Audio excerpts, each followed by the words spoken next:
এবার অকর্মা না মানে অকর্মক ক্রিয়া, যে সমাপিকা বা অসমাপিকা ক্রিয়ার কর্ম থাকে না তাদের বলে অকর্মক ক্রিয়া।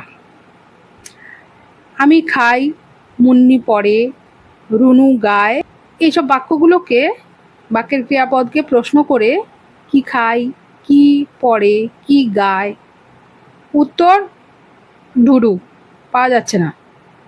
তাই এই ক্রিয়াপদগুলোকে বলা হবে অকর্মক ক্রিয়া। ওই যে মিসিজ অসমাপিকা জবাব দেন না। একটা ছড়া কবিতা বলি, কমেন্টে জানিও কার লেখা। একটি আছে দুষ্টু মেয়ে, একটি ভারী শান্ত, একটি মিঠে দক্ষিণ হাওয়া, আরেকটি দুর্দান্ত।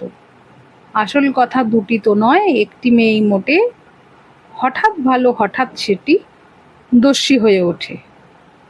ওই একটি মেয়ের মতোই ক্রিয়াপদ বাক্যের ভিতরে থেকে যেমন ভাব প্রকাশ করে তেমন ধরনের করে তাকে সকর্মক বা অকর্মক হিসাবে চিনে নিতে হয়। আর একটু খেয়ালি